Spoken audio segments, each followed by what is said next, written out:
आना चाहिए? So well, firstly all of you good evening. Myself Vinita. Today we are coming from NEC Institute. हम लोग आए हैं सेंट्रल पार्क भिवाड़ी के फेमस पार्क में.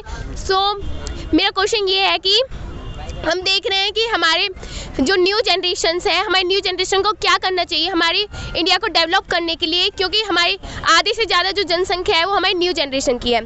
So my first question from you sir. Yes, thank you. देखिए, जहाँ तक आपने जो क्वेश्चन किया है, बहुत ही अच्छा क्वेश्चन किया है कि जो यंग जनरेशन है उनकी क्या रिस्पॉन्सिबिलिटी बनती है. भारत का जो फ्यूचर है वो यंग जनरेशन है. जब तक वो नहीं सुधरेंगे तब तक आगे कुछ नहीं हो सकता है. तो हमें चाहिए कि ये हमारे इंडिया के जो यूथ है उनको रिस्पॉन्सिबल होना चाहिए, एक अच्छा सिटीजन होना चाहिए और इंडिया के तरक्की के लिए काम करना चाहिए. अभी हमने ब्रेन ड्रेन का जो क्वेश्चन है वो मैं लेके आ रहा हूँ कि अभी हमने देखा कि काफ़ी सारे बच्चे ऐसे हैं कि एजुकेशन इंडिया से लेते हैं लेकिन वो अपने वर्क प्रोफाइल के लिए आउटसाइड इंडिया चले जाते हैं, जिसकी वजह से जो अच्छे अच्छे टैलेंट है वो इंडिया से बाहर चले जाते हैं. तो मेरा ये कहना है कि हमें अपने यूथ जितने भी हैं हमको अपने इंडिया के लिए काम करना चाहिए, इंडिया की तरक्की के लिए सोचना चाहिए, जिससे हम अपने देश को आगे तरक्की की ओर ले जा सके. धन्यवाद. Thank you sir.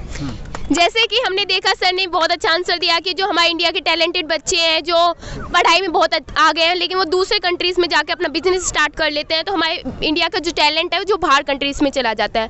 So my next question this से हम देख रहे हैं कि हमारे जितने भी इंडिया में मेडल्स आते हैं जो हरियाणा से आते हैं, हमारे राजस्थान, यूपी, उड़ीसा इसमें से मेडल्स नहीं आते. तो ऐसा हम क्या करें जो हमारे राजस्थान भिवाड़ी के लोग भी आगे बढ़े स्पोर्ट्स में. So my next question. मैं इसमें ये कह रहा था, हर एक स्टेट जो है, जो इंडिया में जो बहुत सारे स्टेट हैं, उनके जो मिनिस्टर्स हैं, उनके जो गवर्नमेंट है, उनको इंडल्ज करना चाहिए अपने आप को इनमें. जो बच्चों को देखना चाहिए कहाँ उनको ज़रूरत है, उनके जो इक्विपमेंट है, उनके जो फैसिलिटी है वो प्रोवाइड कराना चाहिए. इससे तो सारे स्टेट हैं उनके जो फैसिलिटीज़ है उन्हें मिलेंगी. उनके जो बच्चे हैं स्पोर्ट्स में आना चाहते हैं, स्पोर्ट्स में आगे बढ़ेंगे और स्कूल में, कॉलेज में, पढ़ाई में आगे बढ़ना चाहते हैं उसमें बढ़ेंगे. तो इन सब से जो मिनिस्टर के स्टेट के मिनिस्टर है वो हेल्प करेंगे तो उनके जो बच्चे अदर स्टेट के वो बढ़ पाएंगे ऐसे करके. Thank you.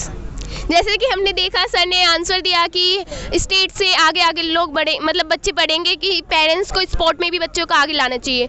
So my next question is that कि जैसे कि हम देख रहे हैं कि स्कूल में ओनली थ्योरेटिकल स्टडीज़ पढ़ाई जा रही है, प्रैक्टिकल पे ध्यान नहीं दे रहे हैं, जिससे हमारे स्टूडेंट्स बहुत बार प्रेशर में भी चले जाते हैं. तो इसके बारे में आप क्या कहना चाहेंगे? किसी से भी आप क्वेश्चन कर सकते हैं. मेरे हिसाब से जो देखा जा रहा है स्कूलों में जो है फ़ीस बहुत ज़्यादा लेते हैं, मगर बच्चों को बस बुक की नॉलेज दी जाती है, उनको एडिशनल नॉलेज नहीं दी जाती है कि वो बुक के अलावा भी और कुछ पढ़े जो उनके जनरल नॉलेज को बढ़ाए और उनकी टेक्निक को बढ़ाए. अब जैसे कि देखा जा रहा है कई बड़े बड़े स्कूल हैं जिनकी साल की फ़ीस 1.5 लाख होती है कम से कम. तो जो पुअर पीपल होते हैं वो उनको अफोर्ड नहीं कर पाते. इस कारण की वजह से वो अपने बच्चों को सरकारी स्कूल में या किसी छोटे स्कूल में पढ़ाते हैं जिस स्कूल में ना कोई ग्राउंड होता और ना किसी एडिशनल नॉलेज की सीख दी जाती है. इस वजह से हमारे जो बच्चे हैं वो आगे नहीं बढ़ पाते किसी भी फील्ड में, और अगर किसी बड़े स्कूलों में दी जाती है तो उसमें उसका अलग से भी खर्चा लेते हैं. इस कारण से उन बच्चों का मनोबल गिर जाता है. देखा जा रहा है कि कई स्कूल ऐसे होते हैं अगर कोई बच्चा बहुत बढ़िया खेल रहा हो तो उसको आगे ले जाने के पैसे लेते हैं. तो इस हिसाब से हर चीज़ में करप्ट भी हैं लोग कि अगर ये प्लेयर को खिलाएंगे तो पैसे देना पड़ेगा जब ही हम इसको आगे ले जा पाएंगे. ये हमें सोच को सुधारना होगा और हमारे एजुकेशन सिस्टम को सुधारना होगा और थ्योरेटिकल नॉलेज भी देनी होगी बुकिश नॉलेज के साथ. Thank you. जैसा कि सर ने बताया कि फ़ीस की वजह से हमारे जो टैलेंटेड बच्चे हैं स्पोर्ट्स में वो आगे नहीं बढ़ पा रहे हैं, क्योंकि बड़े स्कूल्स में फ़ीस लेते हैं हमारे टैलेंट को आगे बढ़ाने के लिए. So my next question is that कि हम देख रहे हैं कि यहाँ पर हमारे 10 सालों से लीडर चुने जा रहे हैं ओनली बीजेपी में. हमारी बीजेपी ने बहुत ज़्यादा वो किया है, बीजेपी हमारे लीडर्स ने बहुत ज़्यादा चेंज भी किया है. तो हमें क्या करना, जिससे हमारे बीजेपी लीडर्स आगे क्या कर सकती हैं हमारे लिए, इसके बारे में हम क्या. Yes, great. बहुत अच्छा क्वेश्चन है आपका कि आपने कहा कि जो बीजेपी गवर्नमेंट आने के बाद में बहुत सारी चेंजमेंट भी आई, बहुत सारी अचीवमेंट्स भी हैं, लेकिन कुछ क्षेत्र ऐसे भी हैं जहाँ पे और भी डेवलपमेंट की ज़रूरत है.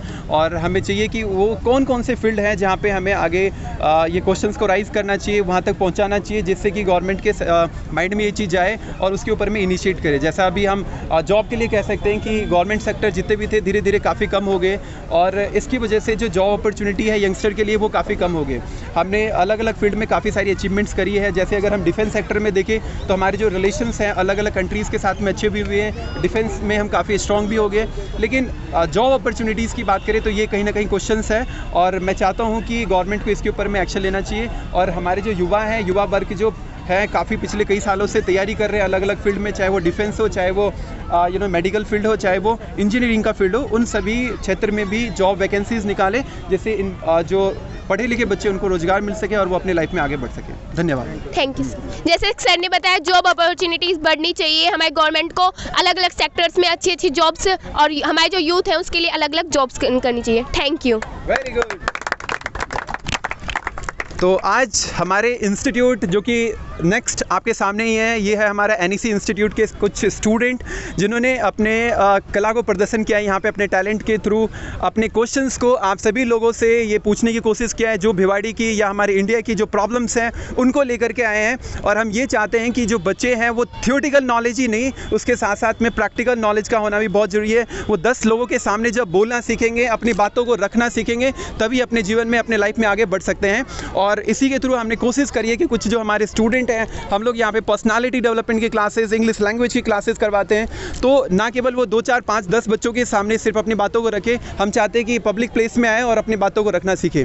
तो आज हमारे इतने सारे स्टूडेंट और यहाँ पे बहुत सारे जो भिवाड़ी की जनता है, आप सभी को बहुत बहुत धन्यवाद।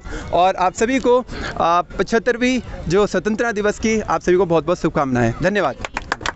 भारत माता की जय। भारत माता की जय। वंदे मातरम।